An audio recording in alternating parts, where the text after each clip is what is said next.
Ahora comenzaremos nuestro estudio de superficie de equipos con superficies ampliadas. ¿A qué hace referencia esto? A equipos que tienen áreas extendidas en sus áreas exteriores para tener un equilibrio más adecuado entre los coeficientes individuales de transferencia de calor. Y aquí tenemos nuestra ecuación de coeficientes de transferencia de calor que todos ya conocemos, ¿no? El coeficiente global, estoy referenciando convenientemente en este caso el coeficiente global basado en el área interna. Ya les voy a explicar por qué. Cuando tenemos el coeficiente global basado en el área interna, pues tenemos el coeficiente individual interno sin la relación de áreas y el coeficiente individual externo con la relación de área interna entre área externa.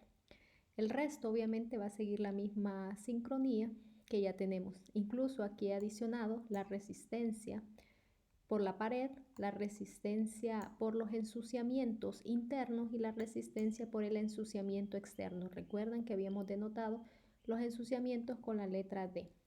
Ok, vamos a concentrarnos en esta fracción.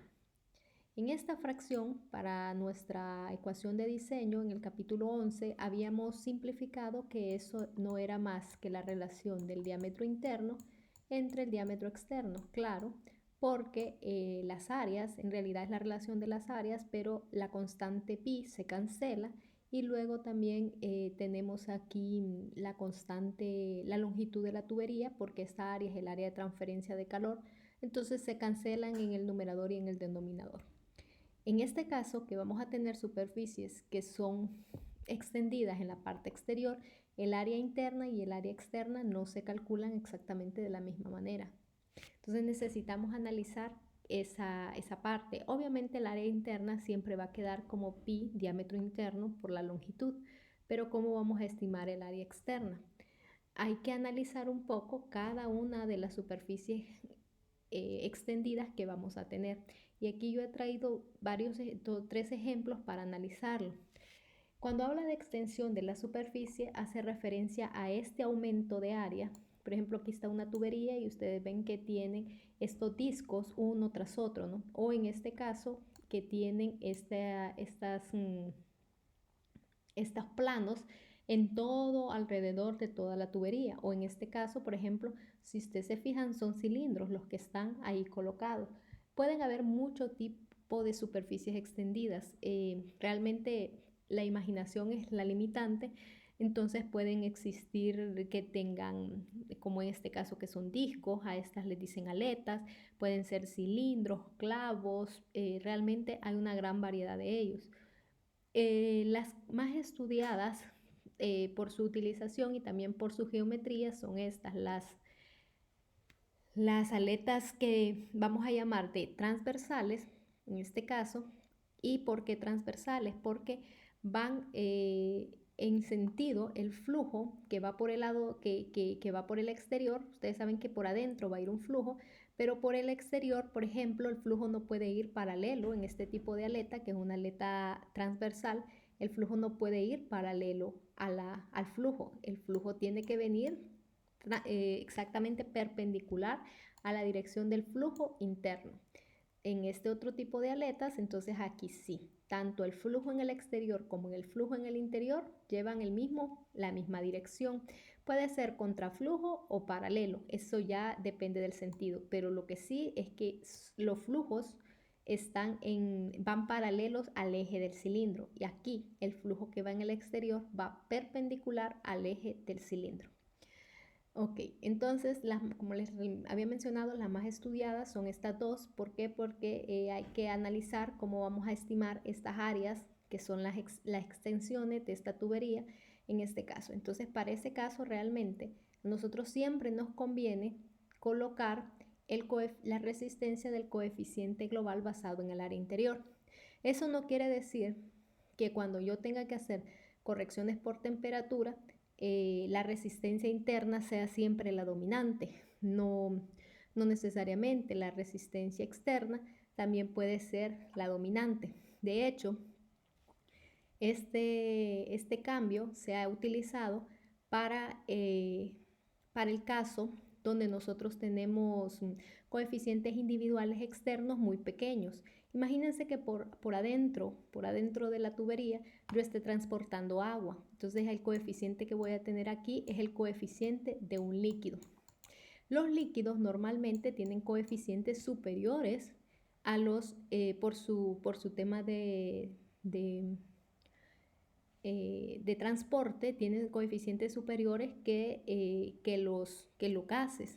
En este caso, aquí, por ejemplo, el coeficiente externo puede ser un gas y nosotros vemos que los coeficientes individuales de gases son bien bajos. Entonces, cuando yo haga mi relación y estas áreas, si estoy considerando simplemente una tubería de diámetro interno y externo, estas áreas van a ser bien similares, entonces prácticamente no está afectando al coeficiente, a la resistencia del coeficiente externo.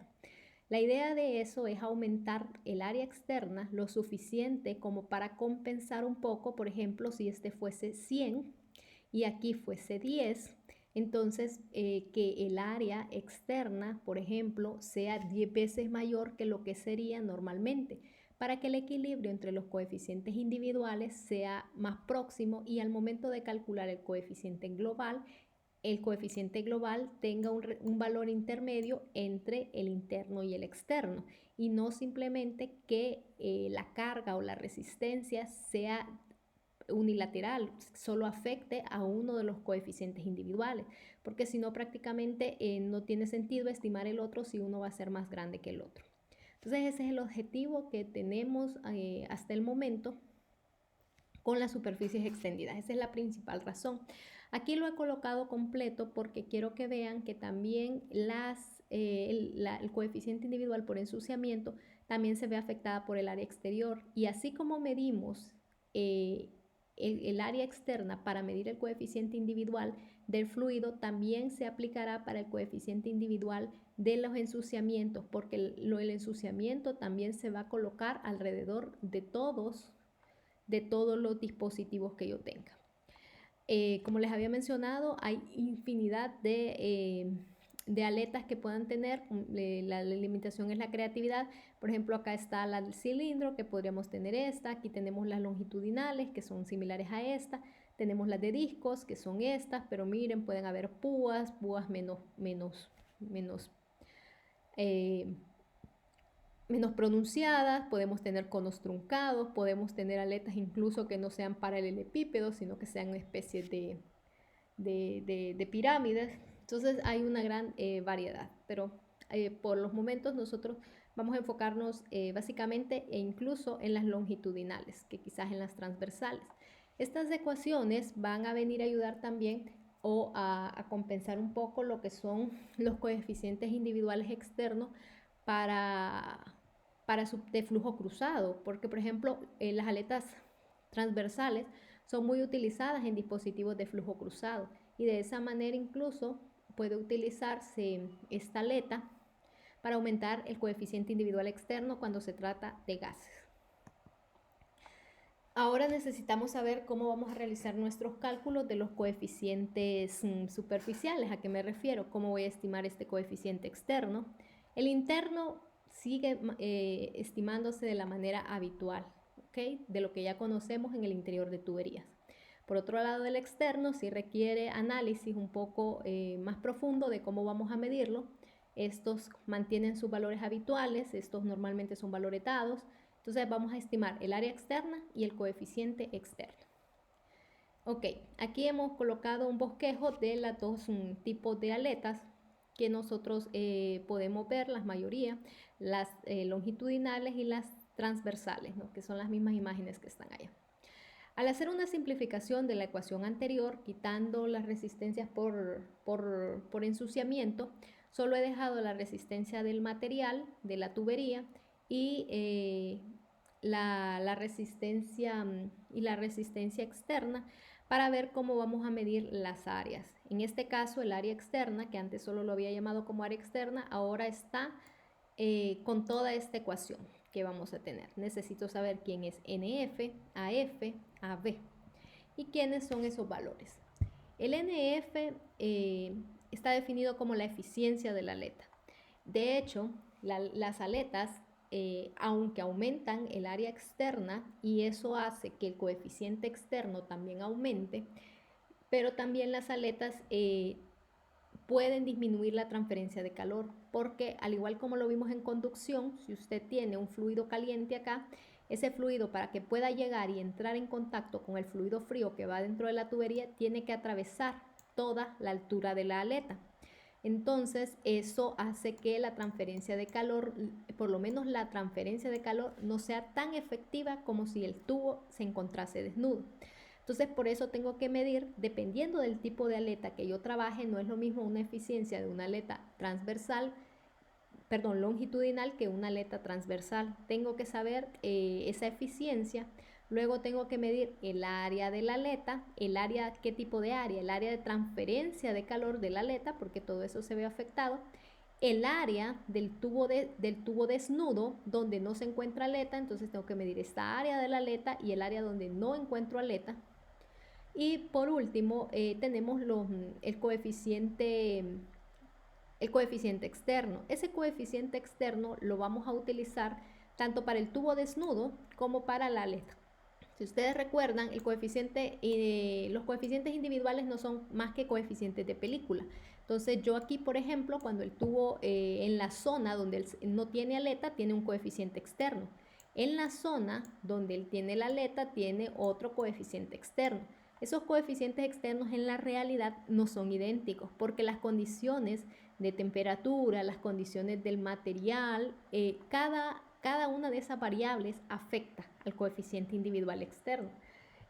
Todas esas propiedades. Entonces, no necesariamente son iguales, pero para este estudio, por simplificación, vamos a considerar que tanto el del tubo desnudo como el de la aleta son iguales. Ya luego vamos a ver cómo se mide. Ok, vamos a empezar a analizar y a desglosar cada uno de estos términos para saber cómo lo voy a estimar. El primero, que es la eficiencia de la aleta, que tenemos aquí. Normalmente se utilizan métodos gráficos. También hay ecuaciones donde están relacionadas con estas variables que están en el eje de las X, que habla de AF y XF. Ya vamos a ver qué hace referencia. Y la eficiencia de la aleta. Obviamente la eficiencia de la aleta es un término que va de 0 a 1 y aquí vamos a tener una relación. Cuando yo conozca a qué equivale el eje de las X, puedo leerlo, llevarlo para esto. En este caso, esta gráfica de acá es exclusiva para aletas longitudinales. Si quiero eficiencia de aletas transversales, tengo que buscar otra fuente, otra bibliografía para poderlo encontrar. Esta gráfica es la gráfica que aparece en su libro de McKay, que es la figura 1512, y esa figura es la que nosotros encontramos, que es la que básicamente su libro de McKay hace referencia. Ok, ¿cómo vamos a medir esa eficiencia de la aleta que tenemos aquí? Esa eficiencia de la aleta, tenemos que hacer un pequeño diseño de este tubo que va a tener aquí con una aleta. Ustedes, si nosotros completamos el diagrama, ustedes van a ver que el tubo obviamente tiene su aleta, ¿no? Y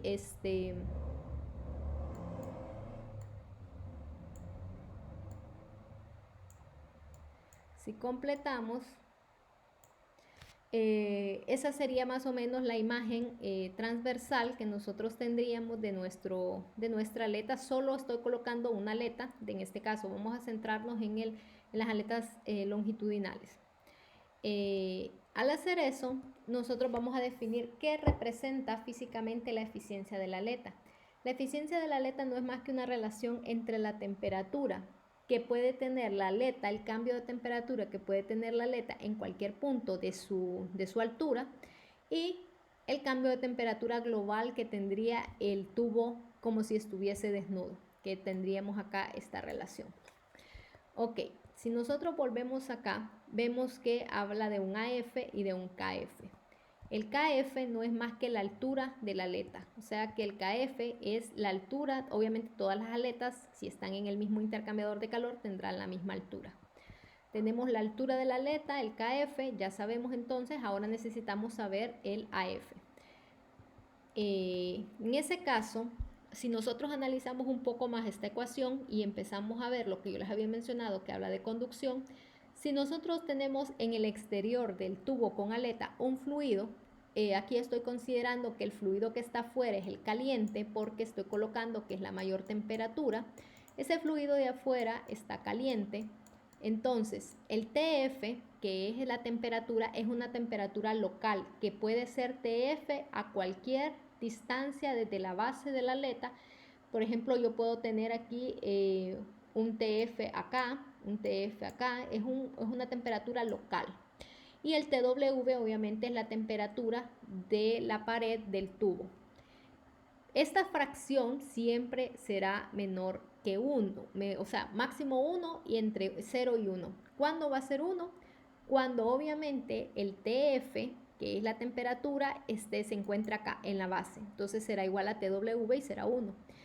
Y tenemos también, o sea, el denominador siempre será mayor, esta diferencia siempre será mayor que el numerador. Porque acá, en la base de la aleta, el TF va a ser muy parecido al T del fluido, ¿no? A la temperatura del fluido. A medida que se acerca, tenemos un cambio en la temperatura y se va aproximando a la temperatura de pared porque hay una transferencia de calor por conducción. Por eso es que la aleta nunca va a tener una eficiencia del 100%. ¿Cómo puedo lograr mejorar eso? Obviamente colocando aletas con conductividades térmicas elevadas, colocando materiales conductores térmicos. Ok, esas aletas longitudinales, el AF, que tenemos que leer en nuestra gráfica 1512, es igual a esta ecuación, a la raíz cuadrada del coeficiente externo. Tenemos que saber también cómo medirlo. El LP, que es el perímetro de la sección transversal de la aleta, el S, que es el área de la sección transversal de la aleta, y la conductividad del material de la aleta. No necesariamente el material del tubo es el mismo material de la aleta. Normalmente la aleta puede ser hecha de un material distinto en pro de mejorar su conductividad térmica y hacerlo una conducción mayor. ¿Okay? También dependiendo del proceso e incluso dependiendo de los recursos disponibles que tengamos. ¿Cómo vamos a medir este LP, que es el perímetro de la sección transversal de la aleta? Ese LP no es más que CLP no es más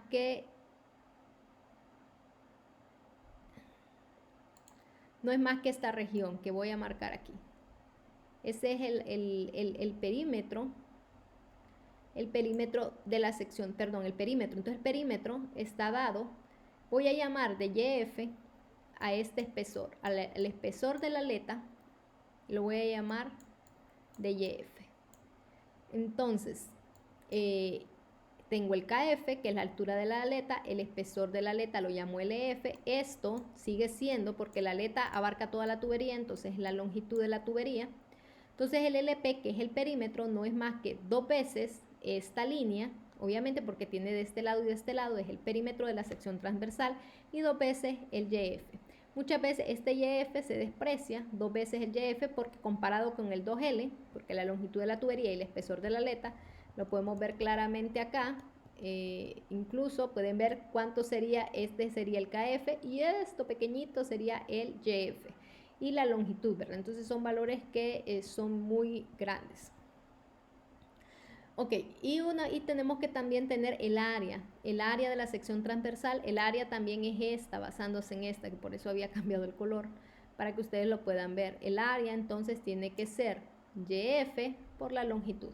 Entonces al hacer esa relación y tener la conductividad, puedo sacar el valor. Normalmente LP entre S, que es esto, si desprecio esto, prácticamente me va a quedar 2 sobre YF, cancelando la longitud de la tubería. Solo tendría que saber el espesor de la tubería. Si desprecio este valor, ¿verdad? Que normalmente se puede despreciar, ustedes tienen que analizar, dependiendo del tipo de aleta, si se puede o no despreciar. Ok. Entonces de esa manera nosotros medimos el AF. Como yo ya medí AF y ya medí XF, yo ya puedo estimar la eficiencia de la aleta. Ahora tenemos que saber cómo voy a calcular el área de la F, que es el área de la aleta. Obviamente el área no es la misma que acabamos de analizar porque aquella es área transversal. Y este es área de transferencia de calor, y el AB, que también es área de transferencia de calor, solo que del tubo sin la aleta. Ok, una vez que tenemos eso, aquí les he colocado también otros gráficos para medir las eficiencias de la aleta. Esta gráfica que ven aquí es la misma que tienen en su libro, que es la 1512. Estas imágenes son de su libro de Zenger. Está la gráfica, obviamente acá tiene que ir esa relación. La nomenclatura es distinta porque ellos utilizan otros variables para los mismos datos, pero realmente encajan. Y esta, por ejemplo, sería si nosotros tenemos una aleta de este tipo, más o menos, o sea, con una punta y aquí una completamente puntiaguda. Y ahí podríamos sacar, si ustedes se fijan, si hacemos un análisis cualitativo, podemos ver que estas aletas ofrecen para una misma producto, ofrecen mejores eficiencias. Acá tenemos la de las aletas transversales. Y ahí va a depender mucho también de la relación de los radios que voy a tener ahí. En este gráfico, este L2 no es L2, es LC, o sea, la longitud característica. Y al espesor de la aleta ellos le han llamado de T. Pero bueno, me centro en explicar la que aparece el McCabe, que es la que nosotros estamos viendo, pero no quiere decir que no exista otro tipo de aletas o que no se pueda medir la eficiencia de otro tipo de aletas, y aquí les he traído estos ejemplos para que ustedes puedan verlo. Ok, ¿cómo vamos a medir el área de la aleta, el área de transferencia de calor de la aleta y el área del tubo desnudo sin aleta? Entonces ahí vamos a tener que volver a hacer uso de la gráfica que ya habíamos hecho para analizar un poco esa área de transferencia de calor. Esa área de transferencia de calor, tenemos el área de la aleta, que sería esta que tenemos aquí. Una vez que ya la dibujamos, tenemos que ver que el área corresponde a XF, que es esta altura, por la longitud. Obviamente, como es el área de transferencia de calor, la transferencia de calor está ocurriendo en todos los sentidos en la aleta. Entonces, dos veces el área de esta y de la del otro lado, ¿no? La que no podemos ver. Entonces sería XF por L, que es la longitud de la aleta, y también es la longitud de la tubería. Normalmente, a menos que nos digan otra cosa, que tal vez la aleta comienza después, entonces tiene una longitud diferente, pero si no nos dicen, asumimos que la aleta tiene la misma longitud que la tubería. Y luego tenemos aquí, obviamente, el área de transferencia de calor tiene que ser multiplicado por el número de aletas. Si yo aquí tengo 15 aletas, pues es dos veces estas dos áreas por 15 aletas. ¿Y cuál es la otra parte? Esta parte que está acá. Ya habíamos dicho que este pedacito lo llamamos de YF. Tenemos YF, y ese YF, que es esta área de acá, por la longitud. Entonces, este pedacito, que también es de transferencia de calor, también por el número de aletas. Lo que ocurre es que esta área que está aquí es bien pequeña. Entonces, normalmente este término se puede eliminar, porque comparada con estas otras áreas queda despreciable. Normalmente, ¿verdad? Siempre, bueno, si se tienen los datos, se puede analizar los cálculos. El área del tubo desnudo, en este caso, el área es el área del cilindro, ¿no? Que sería pi diámetro externo por la longitud de la tubería. Ese ustedes están completamente familiarizados. Lo único que voy a hacer es que, como ya consideré el pedacito de la aleta, si ustedes se fijan, lo tengo acá, yo ya lo consideré de este lado, entonces acá lo tengo que restar. También es realmente bien pequeño. YF, que era el que tenía acá, por la longitud y por el número de aletas. Ahí sí vale la pena que este valor siempre lo consideremos. ¿Por qué? Porque si yo tengo muchas aletas, puede venir a mermar un poco el área de todo el cilindro que tenemos aquí. Entonces, en este caso aquí habría que ver si es tan despreciable comparado con este valor, ¿verdad? Siempre despreciamos comparado con el valor que está sumando o que está restando. Aquí es porque normalmente este valor casi siempre es mucho mayor que este. En este caso habría que analizar por los diámetros, que las tuberías no tienen diámetros tan grandes que podríamos ver. Y de esa manera ya podemos medir nuestro AF y nuestro AB. Y estamos listos para prácticamente calcular todas las variables que habíamos visto en la ecuación de diseño. ¿Qué sucede? Normalmente esos tubos, pueden existir como tubos concéntricos, ¿no? Yo podría tener, por ejemplo, aire que está circulando por el exterior y agua que está circulando por el interior. Al ver la desproporción entre los coeficientes individuales de transferencia de calor, yo podría decidir colocar un tubo con aletas, así como lo he colocado acá. Y obviamente va enchaquetado con otro tubo concéntrico.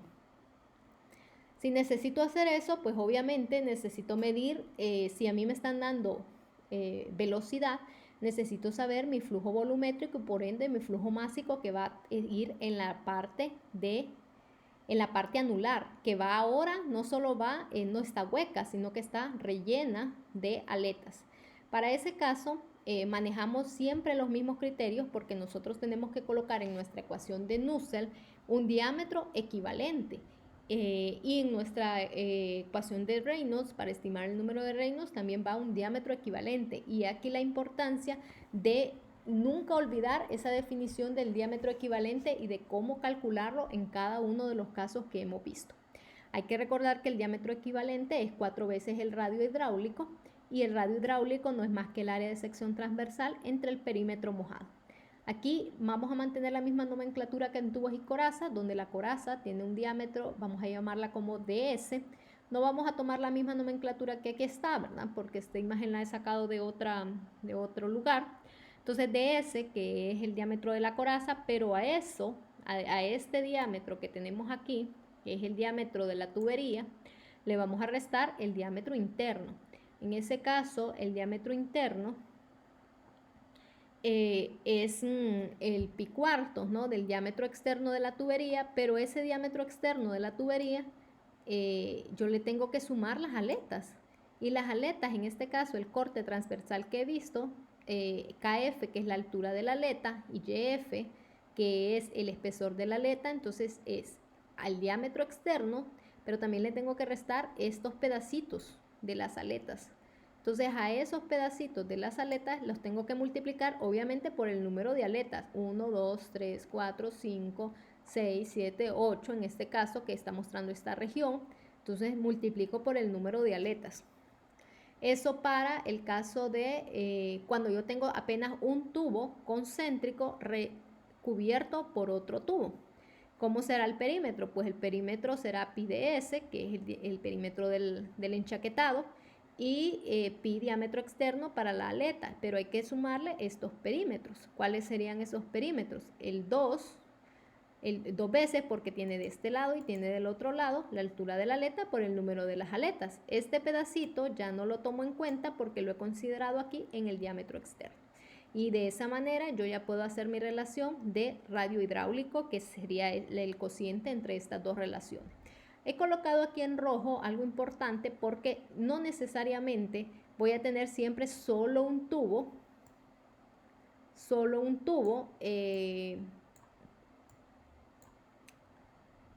enchaquetado. También puedo tener varios tubos. Por ejemplo, en el caso donde tenemos coeficientes de flujo transversal, donde nosotros tenemos bancos de tubos, y esos tubos también pueden ir con superficies extendidas, con aletas longitudinales o aletas transversales.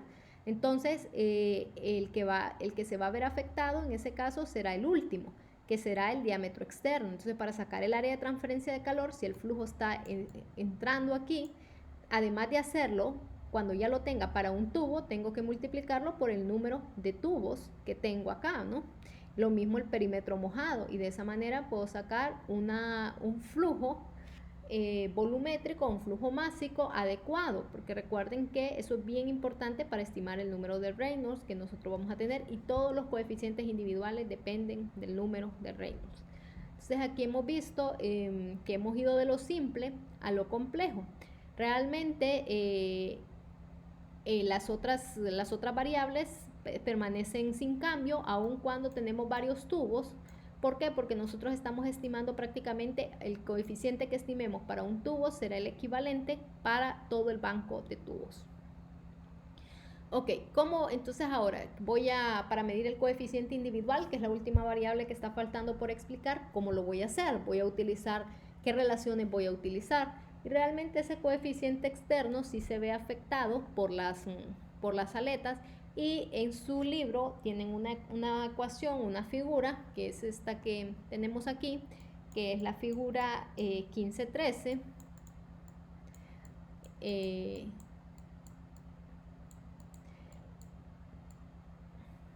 Esa figura 15-13 permite estimar aquí un factor JH, que es un factor que nosotros ya estamos familiarizados, y a la vez basándose como variable independiente el número de Reynolds que tenemos que estimar, solo que está bien específico. Si ustedes se fijan, cuando el número de Reynolds es bien grande, arriba de 1000, realmente no importa el número de aletas que tenga, va a tener casi siempre el mismo comportamiento.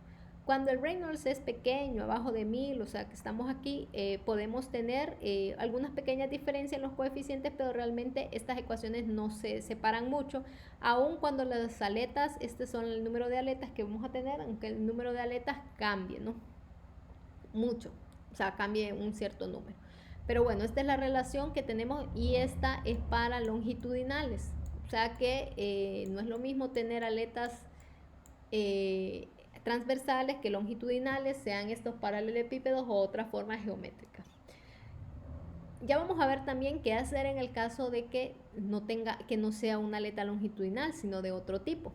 ¿Qué es lo que tenemos que identificar aquí? Siempre buscamos nuestras ecuaciones habituales. Ves que tiene el factor de corrección por viscosidad, tiene el número de Prandtl, y hay que medir un número de Reynolds aquí para determinar el eje de las X. Si yo conozco el Reynolds, puedo leer el factor JH, y de aquí puedo despejar para el coeficiente externo, que es el que realmente yo estoy interesada en estimar. El número de Reynolds vienen, si ustedes se fijan, miren, viene el diámetro equivalente que nosotros vamos a tener ahí, el flujo másico que vamos a tener, que no es más que el flujo másico, el flux másico, el flujo por área, que no es más que el flujo másico entre el área de flujo, ¿verdad? O sea que el poder estimar esta área de flujo que tenemos aquí en estas regiones es bien importante, sea que solo tenga un tubo o que tenga un banco de tubos adentro de eso. Entonces eso ya nosotros ya sabemos estimarlo bien. Ahora, ¿qué sucede si yo por algún dado caso yo no tengo una aleta longitudinal y no puedo hacer uso de esta gráfica? O incluso si yo veo que tiene un número muy distinto de aletas, ¿cómo hacerlo? Y va bien enfocada también a las aletas transversales. ¿Recuerdan esta ecuación? Esta es la ecuación para flujo cruzado. De hecho, las aletas transversales, por su forma, se ajustan perfecto a ese tipo de intercambiadores de calor. Y como normalmente lo que va en la parte de la coraza del flujo transversal es aire, entonces se ve en la necesidad de aumentar su coeficiente individual para poder tener coeficientes globales proporcionales. Entonces, en ese caso, nosotros como aproximación, podemos utilizar la ecuación de flujo cruzado para estimar el coeficiente externo. Y, por ejemplo, si yo tengo eso y vuelvo a mis ecuaciones y yo veo si ya puedo medir y puedo medir la eficiencia de la aleta, solo necesito determinar cuáles son las áreas de las aletas y el área sin aleta, ¿verdad? Que eso podríamos tenerlo. O sea, que con esto lo que quiero es que ustedes se cierren a pensar que solo pueden hacer cálculos con aletas longitudinales y exactamente con este número de aletas. Hay algunas cosas que se pueden aproximar, y aquí yo les estoy dando las herramientas para que ustedes tengan criterios para poder aproximar esos coeficientes y podamos estimar nuestras áreas de transferencia de calor, que normalmente, o la cantidad de energía como calor que se está transfiriendo a través de un sistema de este tipo.